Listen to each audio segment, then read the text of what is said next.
2 ans, plus de 2 ans qu'ils étaient fermés, les postes frontaliers de Ceuta et Melilla ont rouvert dans la nuit du 16 au 17 mai 2022. Un événement qui intervient après la crise Covid, mais aussi après l'ouverture d'une nouvelle page dans les relations entre l'Espagne et le Maroc. Alors qu'attendre de cette réouverture? Quel impact? Va-t-on vers une nouvelle ère pour Ceuta et Melilla? Passage au scan. Je suis Landry Benoît, vous écoutez le Scan, le podcast actu de Tel Quel, et ce jeudi 19 mai 2022, je vous propose de parler de la réouverture des postes frontaliers de Ceuta et Melilla. Une longue file d'attente avant un événement très attendu, la réouverture des frontières entre le Maroc et les enclaves espagnoles de Ceuta et Melilla. Les portes aussitôt ouvertes, des dizaines de transfrontaliers ont pu retrouver leurs proches. Je vais rendre visite à ma famille que je n'ai pas vue depuis longtemps, dit cet homme, et je vais manger des plats traditionnels marocains. Je n'ai pas vu mon fils depuis 1 an. Je suis heureux de pouvoir enfin le revoir. Et sur place, mon confrère Jassim Medani a assisté à cette réouverture. Bonjour Jassim. Bonjour Landry.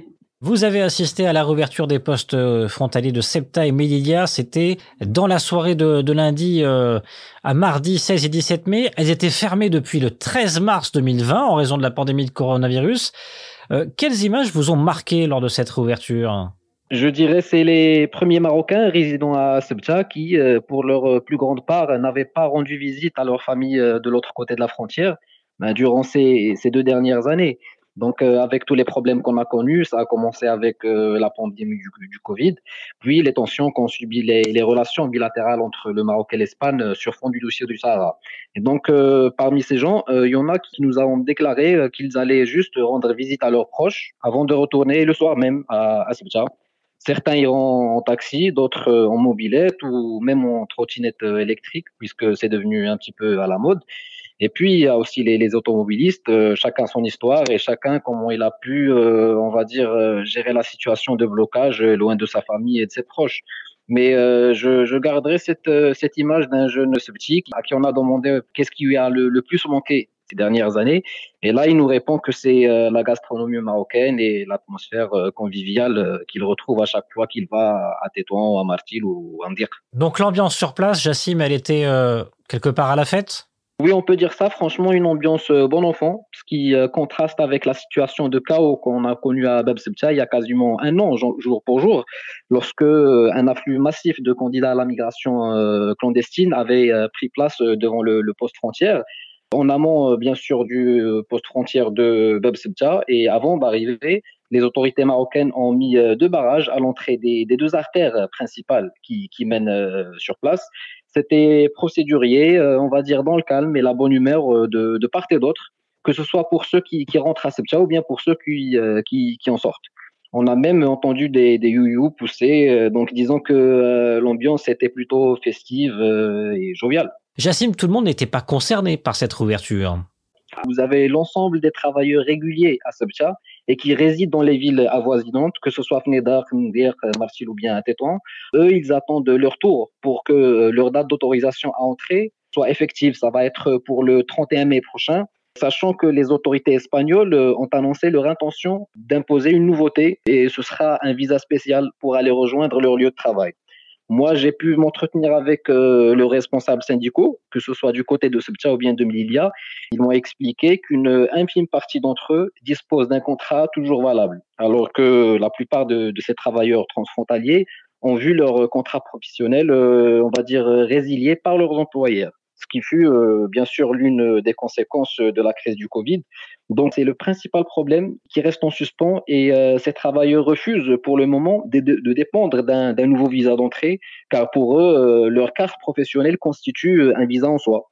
D'ici le 31 mai prochain, je pense que les choses vont pouvoir s'éclaircir, ne serait-ce que d'un point de vue officiel. Sinon, d'après ce que dit tout le monde, c'est que c'est vraiment dans la pratique qu'on va pouvoir constater comment les autorités espagnoles vont interagir avec leurs demandes.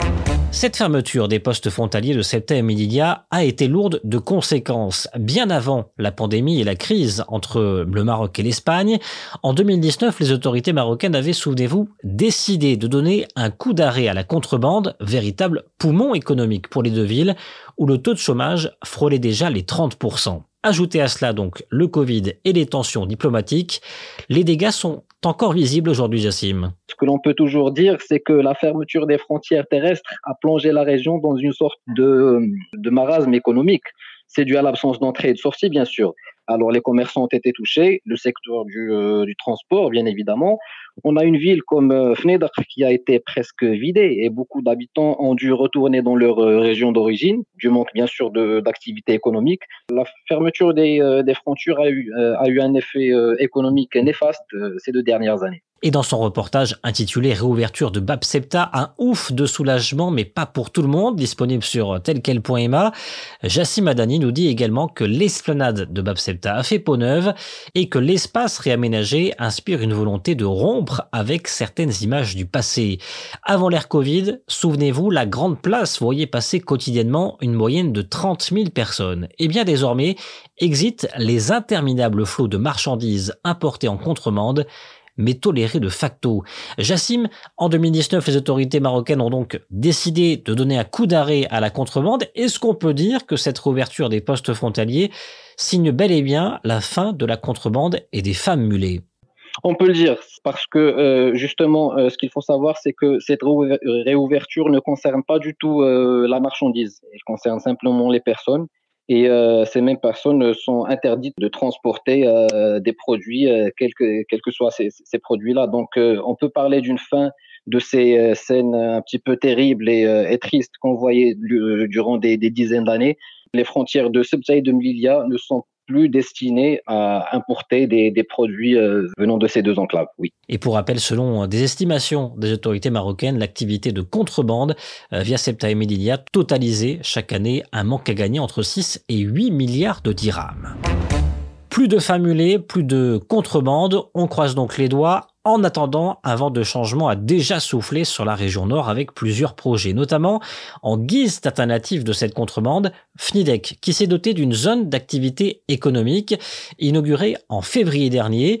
Le site est visible depuis Septa, c'est ce que m'a confié Jassim.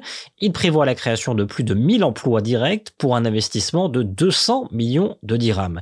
Jassim Adani a pu interroger Brahim Amrouaesh, président de l'association des commerçants de cette zone d'activité économique. Écoutez-le, il nous parle des avantages de s'installer dans la nouvelle zone d'activité économique.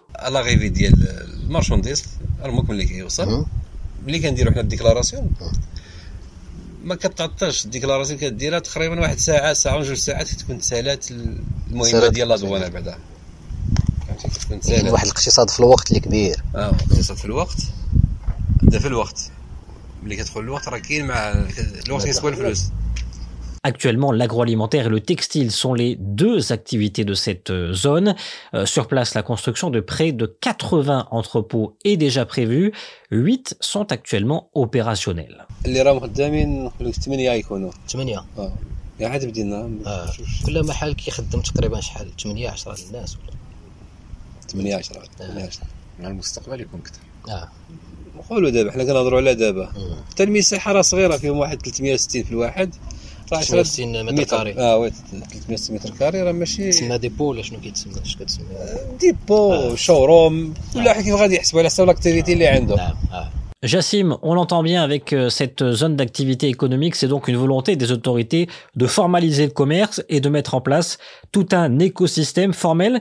C'est donc une nouvelle ère qui s'ouvre pour Ceuta et Melilla. Alors, concernant le commerce de contrebande, comme je l'ai expliqué, je pense qu'on peut dire qu'il a été éradiqué et que la plupart des anciens travailleurs du secteur ils se sont convertis dans le commerce régulier. C'est surtout via l'importation en provenance de Tangemed. Mais il y a aussi une zone d'activité économique qui a vu le jour avec une offre fiscale, disons préférentielle. Et c'est tout un nouveau écosystème que les habitants espèrent pouvoir voir fructifier d'ici les prochains mois. Donc les premiers signes sont là, mais pour pouvoir bien analyser la situation, je pense que on devrait attendre encore au moins la rentrée de la saison d'été pour voir les premiers fruits de cette réouverture. Merci Jassim. Et vous, qu'en pensez-vous? Une nouvelle ère s'ouvre-t-elle bel et bien pour Ceuta et Melilla? Faites-le nous savoir en partageant ce podcast Le Scan sur vos réseaux sociaux. Le Scan, le podcast d'actualité, c'est fini pour aujourd'hui. Réalisation Adam Al-Arshawi. N'hésitez pas à vous abonner sur le site telquel.ma et à nous retrouver chaque jour du lundi au vendredi sur toutes les applications de plateformes de podcast et de streaming.